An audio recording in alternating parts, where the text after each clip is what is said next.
협착증을 치료할 때 사용하는 약물들에 대해서 오늘은 중점적으로 강의를 드린다고 했으니까 그 약물의 종류를 설명드리면서 왜 이런 약을 사용하는지를 또 설명을 드리도록 하겠습니다. 협착증의 약물 치료를 할 때는 우리가 설명드리는 것이 소염제라고 하는 것이 있습니다.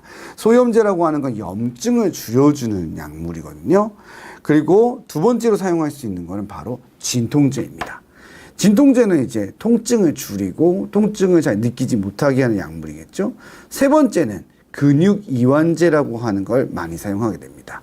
그리고 네 번째는 성분명인데 리마프로스트라고 하는 약을 많이 사용합니다. 시중에는 뭐 58땡 뭐 이런 약으로 된 유명한 약이 있어요. 그거에 이제 파생되는 여러 가지 약품들이 굉장히 많거든요. 그래서 리마프로스트라고 하는 약물이 있고요. 그 다음에는 신경병증 통증 치료제가 있습니다. 이름이 긴데 분류는 한정관제로 분류가 되어져 있고 가바펜틴이나 프레가발린이라고 하는 약들입니다. 이렇게 5가지 약물을 상당히 많이 조합을 해서 사용하게 되고 여기에 더하기 이제 속이 불편할 수 있으니까 소화제라든지 기타 척추 관절에 도움이 될 수 있는 다른 부수적인 약물이나 혹은 순환제를 섞어서 쓰는 경우가 생기게 됩니다. 소염제라고 하는 것은 어떠한 것들이 있을까요? 소염제는 쉽게 말해서 염증을 줄여주는 약물인데 비스테로이드성 소염제가 있고요. 또 스테로이드가 있습니다. 비스테로이드성 소염제니까 스테로이드가 아닌 거겠죠? 그리고 뭐 스테로이드는 당연히 스테로이드인 거고 스테로이드 자체가 워낙 큰 항염 효과를 갖고 있기 때문에 염증을 제거할 때는 이 스테로이드라고 하는 것을 빼놓을 수가 없어요. 오늘은 이제 스테로이드에 대한 얘기보다는 비스테로이드성 소염제와 나머지 약물에 대한 이야기를 조금 더 나눌 텐데요. 바로 이 비스테로이드성 소염제를 우리가 줄여서 NSAIDs라고 표현을 합니다. N은 non 그리고 스테로이드 그러니까 스테로이드가 아니란 뜻이고 A하고 I는 안티인플라메이터리 소염 항염을 뜻하는 게 됩니다. 그리고 나머지 D는 드럭 약을 의미하는 거예요. 그래서 이런 NSAID는 대표적인 약물이 바로 아스피린입니다. 아스피린도 이런 대표적인 NSAID 비스테로이드성 소염제라고 기억해 두시면 되고요. 이 NSAID라고 하는 비스테로이드성 소염제는 우리 몸에서 프로스타글란딘의 합성을 억제하면서부터 어떤 약물 효과를 내게 되는 거예요. 결국에는 소염 효과를 보인다는 거죠. 그래서 대표적인 게 해열작용을 일으킬 수가 있고요. 두 번째로는 진통작용 그리고 소염작용까지를 만들어낼 수 있습니다. 그렇다면 소염제하고 진통제는 어떤 것이 다른 걸까요? 우리가 통증이라는 게 생기게 된다면은 통증은 2가지로 나뉘어질 수가 있어요. 그림에 보는 것처럼 통증이 생기는 원인이 되는 부위가 있겠죠. 그리고 통증을 느끼는 곳이 있는 거예요. 그러니까 통증이 생기는 원인이 되는 곳은 척추변, 척추협착증이나 허리 디스크 같은 게 되겠죠. 그리고 관절이면은 관절염이 되는 거예요. 그러니까 우리가 말하는 그 염의 염증을 뜻하는 거잖아요. 그 부위에 직접적으로 작용을 해주는 것이 바로 소염제가 해주는 역할이에요. 그 원인을 제거한다는 거죠. 진통제는 느끼는 것을 줄여주는 거예요. 그래서 순수한 의미의 진통제는 통증의 원인이 있기는 있는데 그 원인을 잊고 통증이 전달되는 그 과정을 블러킹 해주는 거죠. 그래서 소염제하고 진통제는 이렇게 다른 점이 있다고 보시면 됩니다.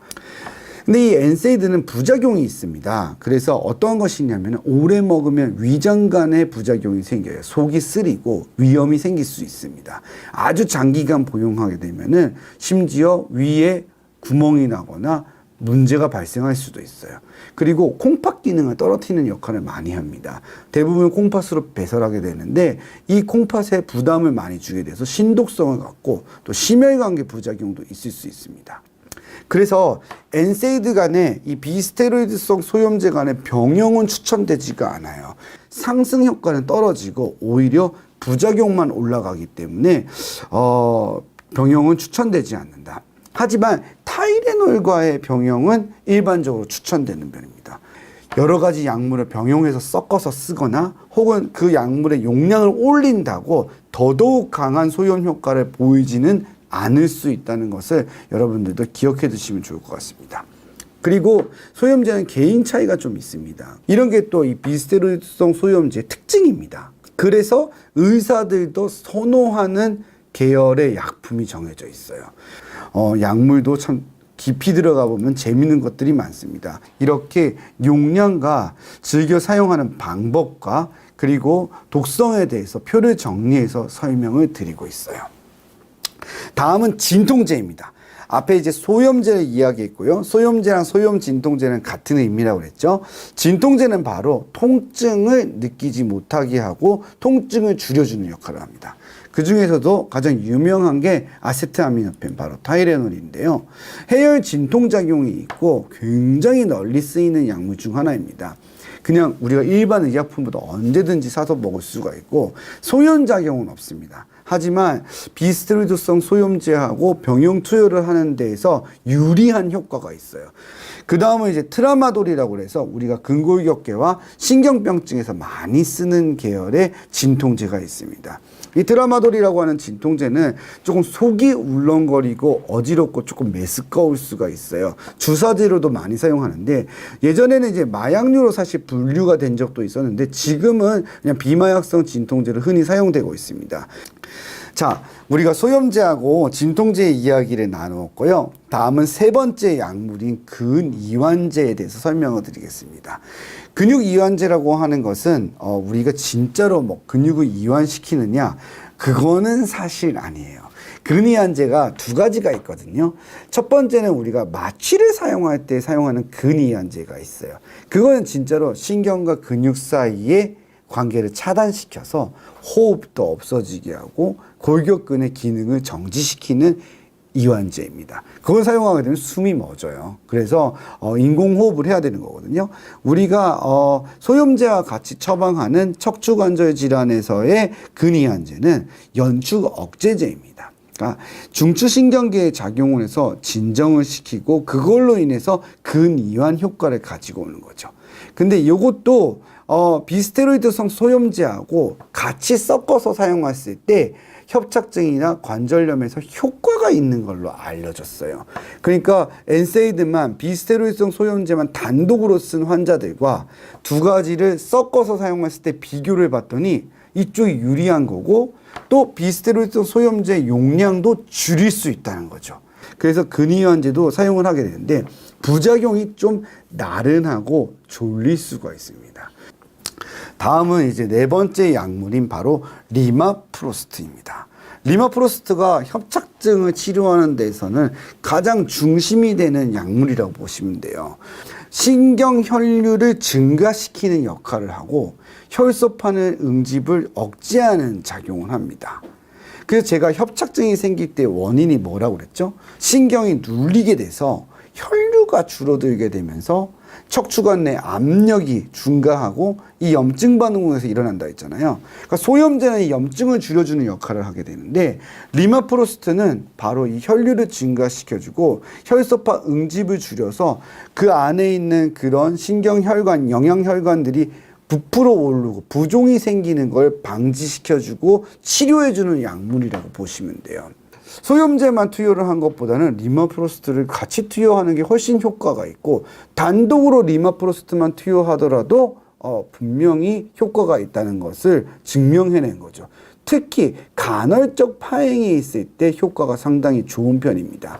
그래서 보통 첫 2주에서 4주 정도는 복합적인 약물요법을 하는 거예요. 비스테로이드성 소염제도 쓰고 근육이완제도 쓰고 그다음에 리마프로스트도 쓰고 같이 쓰다가 환자가 증상이 좋아지는 걸 느끼기 시작하면 투여를 시작한 지 4에서 6주 정도 되는 시점에 한 달에서 한 달 반 정도죠. 그때는 소염제를 줄이고 근육이완제도 줄이고 리마프로스트만으로 가는 거죠.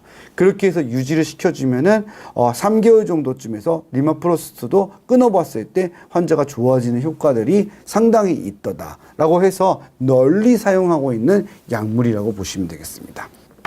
다음은 마지막으로 신경병증 치료제인 그 대표적인 약물인 프리가발린을 소개해드리면서 약물 소개를 마칠 텐데 프리가발린이라고 하는 거는 이제 우리가 이제 통증을 느끼게 되게 해주는 그 신경병증의 원인이 되는 부분인 알파2 데이터 리간드에 작용을 하게 되어서 예전에는 가바펜틴이라고 하는 약물과 같은 계열의 약물인데요. 신경병증을 치료해주고 또 진통제처럼 통증을 억제시켜주는 역할을 합니다.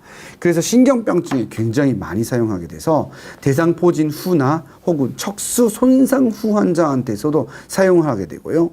당뇨병성 말초신경병증이 있는 통증에서도 많이 사용을 합니다. 그리고 척추를 수술한 이후에도 3개월 이상 지났는데도 통증이 있다면은 프리가발린을 의료보험 적용을 받을 수가 있고요. 섬유 근육통과 같은 근골격계 통증 질환 환자한테서도 프리가발린이 사용되고 있습니다. 그러니까 근육골격계 질환에서 우리가 통증을 전달하고 받는 그 부분에 작용을 한다고 이해하시면 될 것 같아요.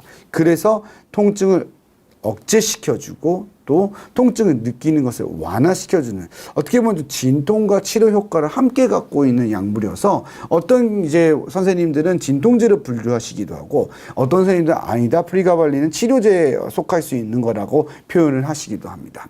그래서 이렇게 척추 협착증에서는 다양한 약물들을 이용해서 조합을 하여 치료를 할 수 있다는 것을 기억해 두시면 좋을 것 같습니다.